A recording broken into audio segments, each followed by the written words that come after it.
Hello again, fellow audiophiles. I am Wave Theory, and this is the SMSL DO200 Pro, a normally $400 US but marked down to approximately $360 right now from several retailers, digital to analog converter.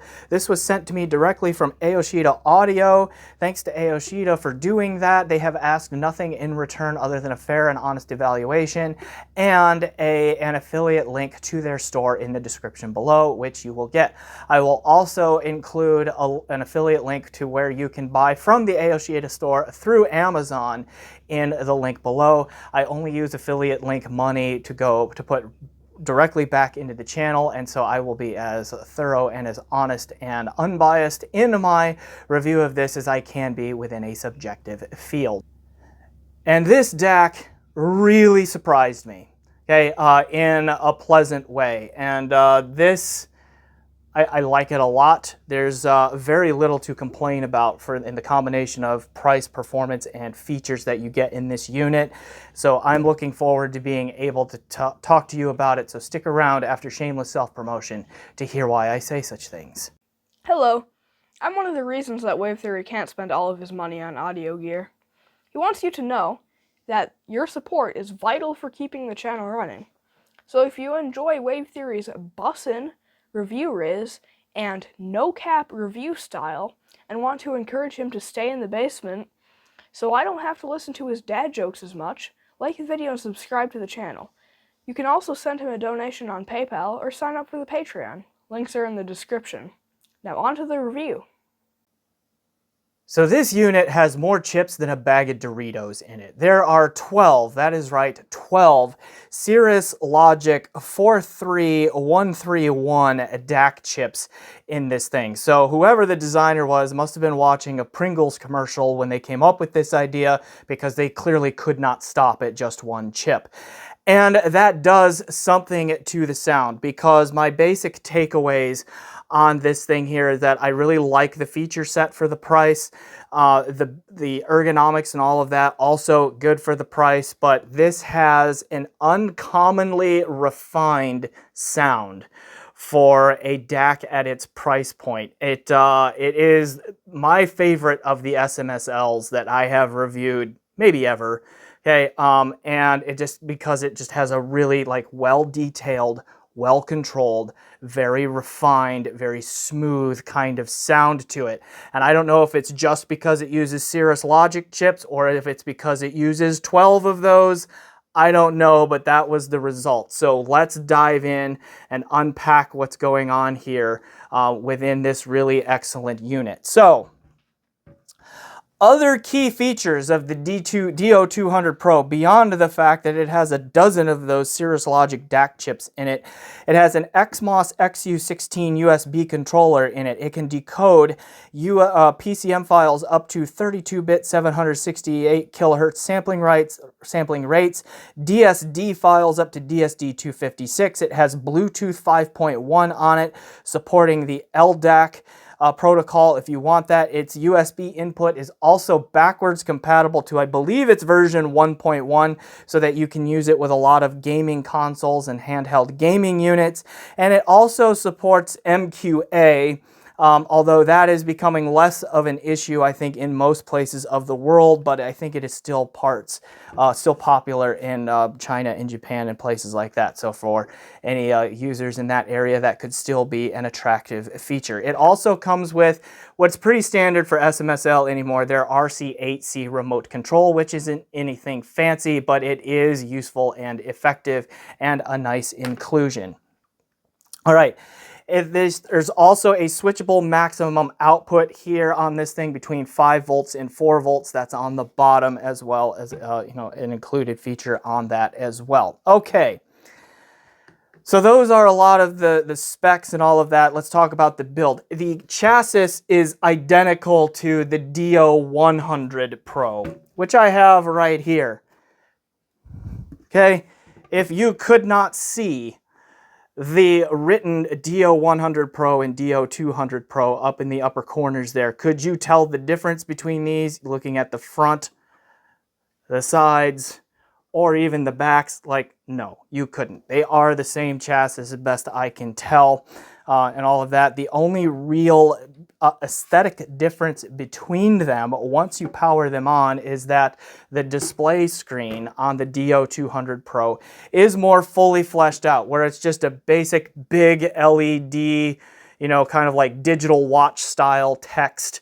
On the DO100 Pro, the DO200 actually has like a nice little LCD screen in it that is multicolored and has more information on it at a time. It's the same display, I believe, as is found on the other sibling model, the DO300. I have a fair amount of SMSL DACs in right now.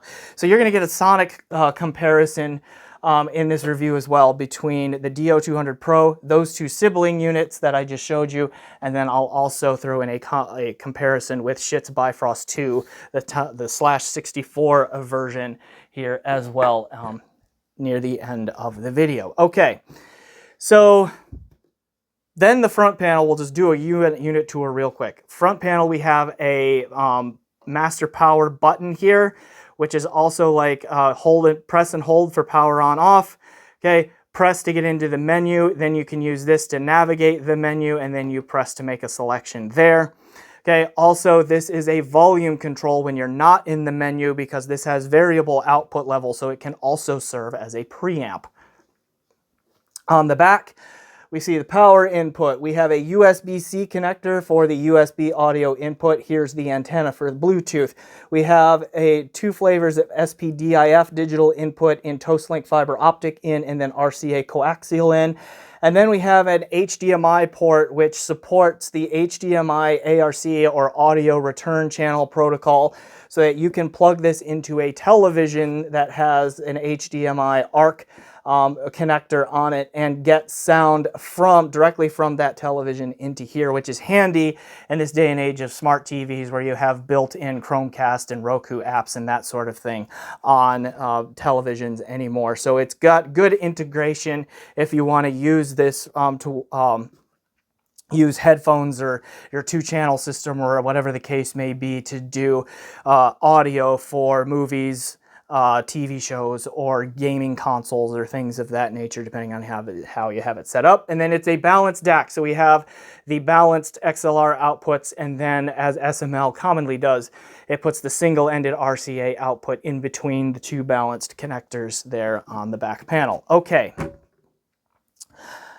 Other than that, like, you know, it's built like an SMSL, where it's effective and it's quality, but it's not super heavy. It doesn't just exude build quality, but it doesn't lack it either. Let's get into the sound, because that's where this gets really exciting. Test gear is manifold on this, so bear with me.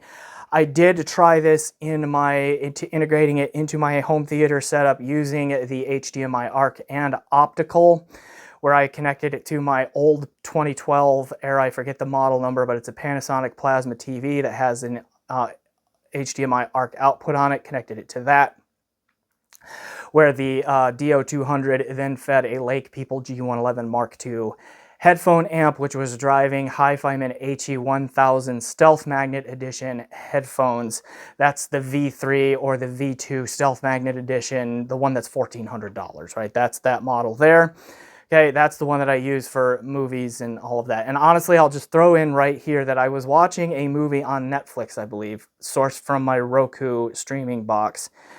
And some music came on in the middle of that movie, and I listening to this, and I was just like, wow, those cymbal hits sound pretty stunningly natural. Like, I was really surprised at like how well tonally balanced and the timbre on the cymbal hits there. And that was like the first indicator, because that's the first way that I used this DAC. That was the first indicator that there might be something really possibly special going on with this DAC. Okay, but after that, moving it down here to my basement on the main review desk, plentiful signal chains for it to be plugged into, a couple of high-end amps in there that I used heavily for the evaluation, and that would be the HiFiMan Golden Wave Prelude amp, and then also I have in for review, and the review should be coming out soon, would be the LTA Velo amplifier in there, which is a single-ended only device. So I connected the single-ended outputs of this to the Velo, But then I also recently picked up a Jensen ISOMAX transformer box that will transform the balanced out, do it safely and well, will transform the balanced output of DACs into a single-ended output and connected this to the Velo in that way too. And I would say those are the two primary amps that I use for serious evaluation for music on these, because like it was impressing me enough. I wanted to see what it was like on the high-end stuff there. Other headphones that I've used to evaluate this would be Focal Radiance, Focal Utopia, Hi-Fi Man HE1000 SE, Hi-Fi Man Sasvara, and then what else did I try? I have an IEM in for review. I just published a review of that. That would be the collaboration between Effect Audio and Elysian Audio, known as the Pilgrim Noir. Okay, this would have been the DAC on one of those signal chains in there. Sourcing this, I plugged one of my Sonor Ultra Rendu streamers into the USB input of this. I plugged my Singer SU6, which was connected to another Ultra Rendu streamer, into this via coaxial input. And then the optical, I connected directly to the motherboard output of my PC for system sounds, like web browsing, YouTube videos, that sort of thing. All right. Music files that I would listen to would have been all through Roon. The Ultra Rendu streamers would have been Roon endpoints, either lossless or high-res FLAC files locally through Roon, or stream via Qobuz or local DSD files in there as well. Okay, so again, that's a lot of test gear. How did it actually sound? And in a word, just mighty impressive. I was quite stunned by how good this sounds. There is a naturalness, an organicness, a realism to its timbre that I have not heard from any other of these Chi-Fi DACs, period. Like, to this point, I just haven't heard it, okay? So this is the first one to really do that. The frequency response is still what I would call Chi-Fi neutral, right? It's like the SMSL and Topping and Gustard and all that. They have like their interpretation of what neutral and clean is from a frequency response and tonality standpoint, and that finds its way in here too. That's neither that's not a complaint. It's not a criticism. I'm just saying that's the way that it is. It works fine, and that's what you get in here from a perceived frequency response standpoint, just kind of that dead neutral. You also get a lot of cleanliness and clarity, and it's very quiet. Like the measurements on this from a distortion and a synad and all of that are just impressive on that too. So if you are a measurement chaser, this is probably still going to be measuring in the range that will satisfy, you know, all but the most ardent of topping lovers. Okay. But beyond that, like the tonal balance on everything is, again, it's very natural sounding to my ear. Excellent balance between fundamental frequencies and their harmonics. The sound stage is big-ish without being huge, but it's also not intimate. It's just kind of what it needs to be. It doesn't really stand out in any particular direction there. There is decent depth to it. The resolution is also strong. Like I didn't get a sense that it was missing any of the important details or any of that sort of thing for its price point. And then what I kept coming back to with this is it just has a very smooth, refined, and like natural presentation to it. And that's the part that really drew me in and really surprised me about this DAC. Like it's more natural and refined than either of the two SMSL sibling units that I just showed you. It's challenging the Bifrost for that, which we'll get to here in a little bit. But that's the thing that just kept coming back to me over and over and over again with this DAC here, is just how amazingly refined and natural and organic it sounded, and just how accurate and natural the timbre was, because voices just routinely sounded a lot like real voices. Cymbal crashes in particular, where these Chi-Fi DACs can suffer or struggle, you know, maybe not always suffer, but struggle, but those just sounded so well tonally balanced and smooth and natural to them and all of that. Like I was just routinely impressed by all of that. And then the texturing, also excellent and natural sounding and all of that. So That's the sonic advantage that this SMSL unit is bringing over the others. It's just, there's just something about its presentation that is just so organic and natural and believable to it in its presentation. So well done to SMSL on that. It was quite impressive, and I really enjoyed listening to this for those reasons. Let me comment on some other things, and then we'll get into more detail on the presentation or on the comparisons here. Another thing that I ended up really liking about this is, like, and you hear me complain about this a lot on this channel, is that these products down in this price range, okay, and I showed you a bunch of them, even the Bifrost and all of that, like, these DACs in this price range that are built balanced sound better from their balanced outputs than their single-ended outputs. And that's not because balanced is an inherently better way to do audio. It's not, okay? Not inherently. There are pros and cons, of course, but it's not just flat out sonically superior to single-ended. And most DACs in this price range take a performance hit, and a fairly significant one, when you go from their balanced output to their single-ended output.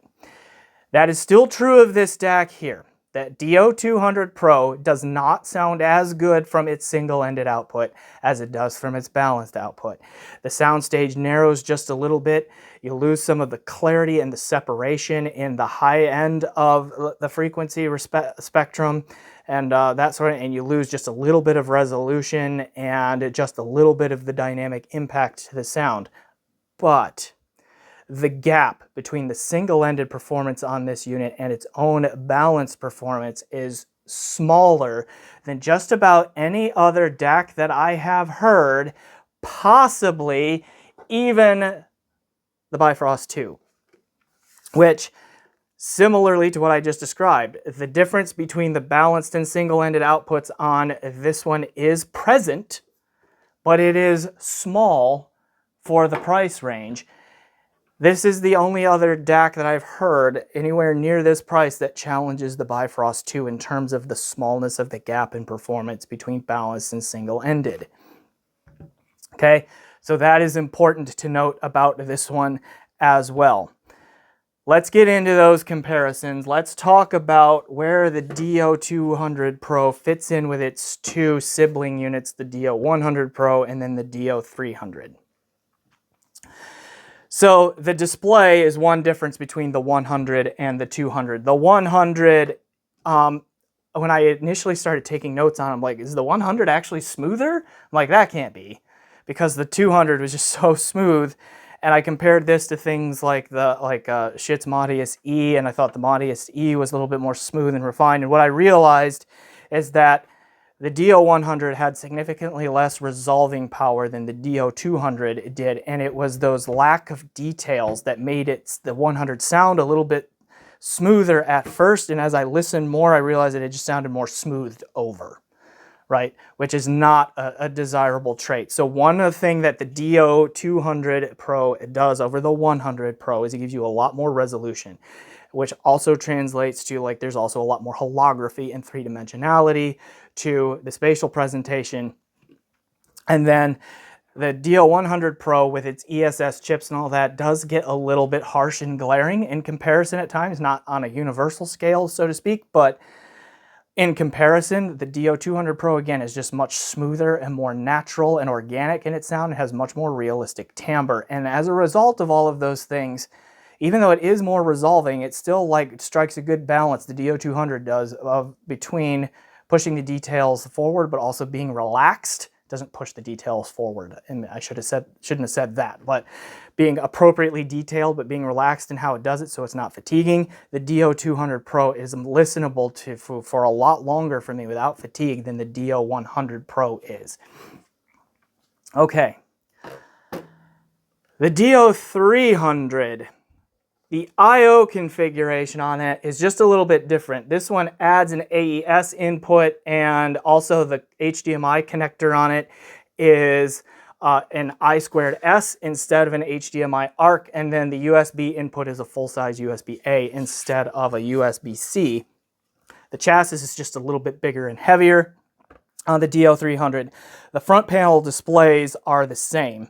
They come with the same remote control. You navigate the menu the same. The menu options are all the same, best I can tell, and all of that too.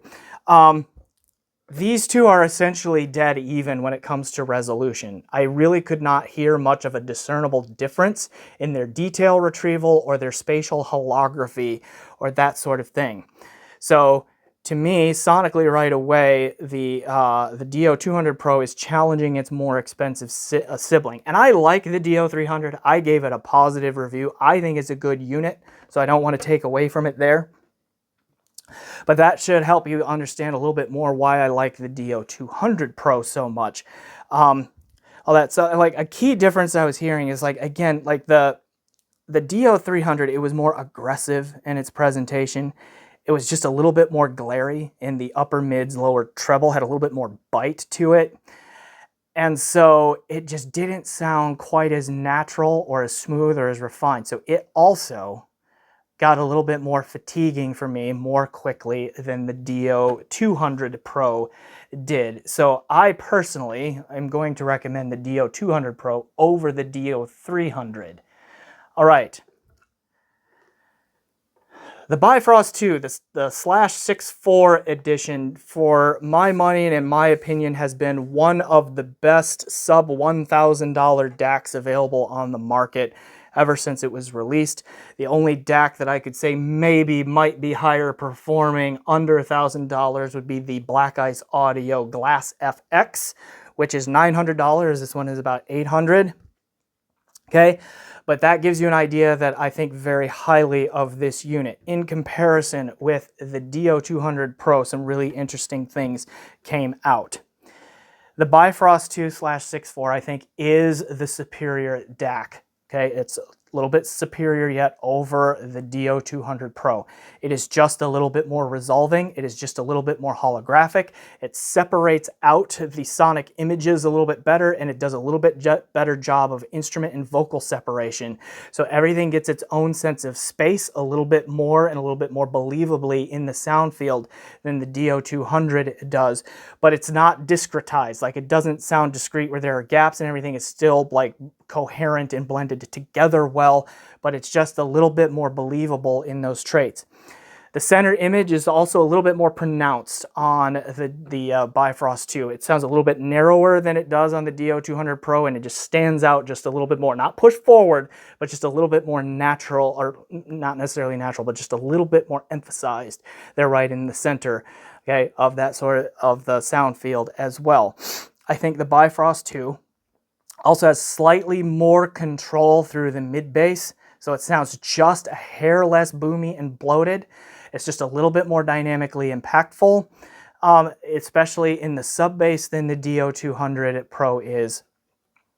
Okay, and it rolls off the treble just a little bit more than the DO200 Pro does. So the DO200 Pro is just a little bit airier and brighter to me in its presentation than the Bifrost 2 /6.4 is. But the DO200 Pro is hot on the Bifrost 2's heels in a lot of important areas. It is just behind it in terms of its resolution and detail retrieval. It is just behind it in terms of the holography and the three-dimensionality of the soundstage. It is just behind it when it comes to bass control and that sort of thing. And then as far as like the organicness, the naturalness, the realism of the timbre and the smoothness and the refinement, I think the DO200 Pro is essentially even with what the Bifrost 2 /6.4 is doing, even though the 2 /6.4 is literally twice the price of the DO200 Pro. So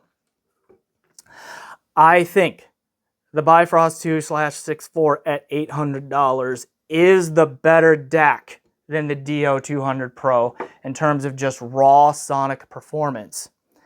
But when you throw in how good the sonic performance of the DO200 Pro is, the fact that it's half the price of the Bifrost 2, that it comes with a remote control, it has more input options, it has a wider range of decoding options, like it'll do DSD and PCM up to 32,768, where the Bifrost tops out at 24,192, no DSD. Okay, to me, the DO200 Pro, and I'm really shocked that I'm saying this quite honestly, represents a better value than the Bifrost 2/64 does. Okay, so there are some comparisons for you. And we'll go ahead and wrap this up by just saying that I was honestly very pleasantly shocked by this DO200 Pro unit. I did not expect it to sound as refined, as natural, and frankly as grown up and as put together as it does for the price, but then also just because I've heard a lot of DACs, you know, from SMSL, Topping, Gustard, etc., that just don't have the level of refinement and organic and naturalness and realism that this one brings. And that's what really got my attention. So if it's not clear at this point, I think this DAC is an excellent value. When a lot of the boutique hi-fi companies out there, like Schiit being an example out there, when they are, and I'm not saying Schiit does this on their own, but there are companies out there that they kind of grumble at the structural advantages that these hi-fi companies have in terms of production cost and all of that kind of thing, where they can pack in a bunch of features and all of that for a lot less price than what they can. Typically, what has been the saving grace of a lot of those boutique things is that the SMSLs, the toppings, etc., they just did not sound as good as the Schiits, the Gishellis, the Black Ices, and all of that. And price for price, dollar for dollar, this is the first Chi-Fi unit that I have heard that really seriously can challenge those companies in terms of sonic performance, and then still bring all those bells and whistles of the features, the inputs, the outputs, you know, the remote control, all of those kinds of things. So this is the one that they should have been worrying about. So yeah, there we go. I really like this one. I was very impressed with the DO200 Pro, and I hope that you now understand why, and I hope you understand the level of surprise that I have at my saying that. Okay. So I'm Wave Theory. This has been my review of the SMSL DO200 Pro DAC. Excellent. Okay. Please like, subscribe, and leave a comment down below if you haven't yet. Check out my PayPal, my Patreon, and generally do those things you do to support YouTube channels. And as always, enjoy the music.